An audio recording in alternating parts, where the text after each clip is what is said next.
আপনারা সবাই কেমন আছেন? আগামীকাল সকাল 5:30টায় মুখোমুখি হতে যাচ্ছে আমাদের সবার প্রিয় টিম আর্জেন্টিনা ভার্সেস চিলি। তো ম্যাচটা এত সহজে জিততে পারবে না আমার মনে হয় আর্জেন্টিনা, কারণ যারা নিয়মিত ফুটবল খেলা দেখেন তারা জানেন যে চিলিকে আর্জেন্টিনা খুব সহজে হারিয়ে দিতে পারলেও কিন্তু আজকে আর কালকে এত সহজে হারাতে পারবে না। তার কারণ হলো ইকুয়েডর এ পর্যন্ত মাত্র বিশ্বকাপ বাছাই পর্বে এ পর্যন্ত মাত্র 5টা গোল হজম করেছে। তাহলে কত বড় শক্তিশালী ডিফেন্স তাদের। এবং আর্জেন্টিনা অবশ্য তাদের সঙ্গে পারফরমেন্স খুবই ভালো, শেষ 8 ম্যাচে 6টায় জিতেছে এবং মাত্র 2টা ড্র করেছে। কিন্তু কথা হলো আর্জেন্টিনার লিওনেল মেসি থাকতেছে না, ওনাকে বিশ্রাম দেওয়া হয়েছে। আবার ক্রিস্টিয়ানো রোমেরো থাকতেছে না হলুদ কার্ডের কারণে। সেক্ষেত্রে কিছু রদবদল আসতেই পারে এবং ওভারঅলি সবই গুড, কিন্তু তারপরে মনে হচ্ছে যে ম্যাচটা এত সহজে জিততে পারবে না। কেননা এরা ইকুয়েডর হলো বিশ্বকাপ বাছাই পর্বের র্যাঙ্কিংয়ে বর্তমান তারা 4 নম্বর টিমে আছে এবং বরাবরই যারা নিয়মিত খেলা দেখেন তারা চিনেন যে ইকুয়েডর খুবই একটা ভালো টিম। ফিফা ওয়ার্ল্ড র্যাঙ্কিংয়েও তারা টপ 15-এর মধ্যে আছে।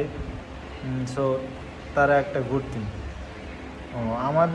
আমার মনে হয় আর্জেন্টিনা এই ম্যাচে 2-0 গোলে জিতবে, যদিও ম্যাচটা ইকুয়েডরের মাঠে। এই জন্য বলতেছি ম্যাচটা এত সহজে হবে না, এত সহজে জিততে পারবে না। এমনকি ইকুয়েডর যেহেতু তাদের গোল খরা, শেষ 5 ম্যাচে তারা একটা গোলও দিতে পারে না, চিন্তা করেন। অথচ শেষ 5 ম্যাচে ওরা ড্র করছে। কিন্তু তাহলে আমার মনে হচ্ছে 2-0 গোলে আর্জেন্টিনা জিতবে, কিন্তু পুরো ম্যাচে ডমিনেট করে যে খেলবে অতটাও ডমিনেট করে খেলতে পারবে না। অবশ্যই আর্জেন্টিনা অবশ্যই ডমিনেট করে খেলবে এই ম্যাচে, কিন্তু তারপরও যে আর্জেন্টিনা খেলার ধরন, আর্জেন্টিনা যে খেলার সিস্টেম ফুললি দেখাতে পারবে না এই ম্যাচে। এটা আমি আমার খেলার অভিজ্ঞতা থেকে বলতে পারি। আপনি বলতে পারেন যে আর্জেন্টিনা অবশ্যই ভালো খেলবে বা ইকুয়েডর জিতবে, হতেই পারে। তো আমার প্রেডিকশন থাকবে এই ম্যাচে 2-0 গোলে আর্জেন্টিনা জিতবে এবং এই ম্যাচে গোল করবে জুলিয়ান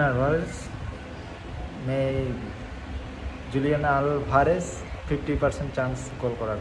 আমার মনটা বলে সে গোল করবে। আর লাউতারো মার্টিনেজ দুজনেই একসঙ্গে স্টার্ট করার কথা আছে। মনে হয় না লাউতারো গোল করতে পারবে, সে যাই হোক। এবং আরেকটা গোল আসতে পারে তোমার ম্যাকঅ্যালিস্টার থেকে, 2টা গোল। এর বেশি হতে পারে, কমও হতে পারে, কিন্তু আমার প্রেডিকশন 2-0 গোলে জিতবে ইনশাআল্লাহ। আবার এদিকে যদি আমরা ব্রাজিলের কথা বলি, ব্রাজিল মুখোমুখি হতে যাচ্ছে চিলির সাথে, যেই চিলিকে আমরা একদিন আগে 2 দিন আগে হারাই দিয়ে আসলাম। সেই চিলি আগে টিম ভালো ছিল, বর্তমানে চিলির অবস্থা ভালো না। চিলি এ ম্যাচে তারা খেলতে যাচ্ছে ব্রাজিলের মারাকানা, তাদের জন্য এত সহজ হবে না। ব্রাজিল আগের টিম নাই ঠিকই, কিন্তু খেলা হচ্ছে ব্রাজিলের মারাকানা, ঐতিহাসিক মারাকানা। এ ম্যাচে রাফিনহা থাকতেছে না, তাকে বিশ্রাম দেওয়া হয়েছে। খুবই ভালো ডিসিশন, আর বিশেষ করে বার্সেলোনা ফ্যানদের জন্য, আমাদের জন্য তাকে বিশ্রাম দেওয়া হয়েছে। রাফিনহার ফর্ম বার্সেলোনাতে এই সিজনে এখনও পর্যন্ত ভালো খেলা দেখাইতে পারেনি। লাস্ট ম্যাচে তো তার কোনো ড্রিবলিং নাই, কোনো পাসিং কিছু ভালো নেই। তারপরে এই ম্যাচে ব্রাজিল জিততে যাচ্ছে। আমার প্রেডিকশন হলো এই ম্যাচে ব্রাজিল 3-0 গোলে জিততে পারে এবং 3-0, 3-1 দুটোর একটা হবে। যেহেতু ব্রাজিলের ফর্ম বিবেচনা তাদের, যদিও Brazil is a big team, এটা কোনো সন্দেহ নাই, তারা একটা খুবই বড় টিম, কিন্তু আমার মনে হচ্ছে তারা 3-1 গোলে জিতবে এবং তাদের গোল করতে পারে জাও পেদ্রো 2টা এবং মাঝমাঠ থেকে গুইমারেস একটা গোল করে দিবে। নিউক্যাসলের গুইমারেস। এই ম্যাচে রদ্রিগো থাকতেছে না, আর ভ্যানেসিয়া জুনিয়র ভ্যানে ভ্যানে ভ্যানে ভ্যানে করতে পারে অ্যাসিস্ট। আমার মনে হচ্ছে সে একটা অ্যাসিস্ট করবে ভ্যানে ভ্যানে, কিন্তু গোল দিতে পারতেছে না। ভ্যানে রিয়াল মাদ্রিদের হয়ে তেমন একটা ভালো খেলা দেখাতে পারে নাই, কিন্তু আমার মনটা বলতেছে তারা সে চিলের বিপক্ষে ভালো খেলবে, তার রেটিং থাকবে 7.5-এর উপরে।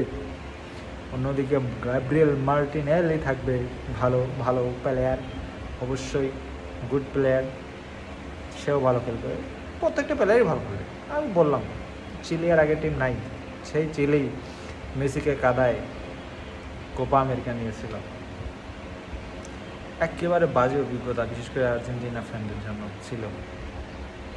সেটার উপর তো রাগ করে লিওনেল মেসি অবসরও নিয়ে নিয়েছিল। আমার কথা মনে পড়ে যাচ্ছে, তখন আমি তো তখন ছোট ছিলাম, তখন ফুটবল খেলার ফিলিংস কি আর বলবো। সো জানিয়ে দেন আপনারা, আপনাদের প্রেডিকশন জানিয়ে দেন কে কত গোলে জিতবে, আর্জেন্টিনা কত গোলে জিতবে এবং ব্রাজিল কত গোলে জিতবে, কমেন্ট বক্সে জানিয়ে দিন।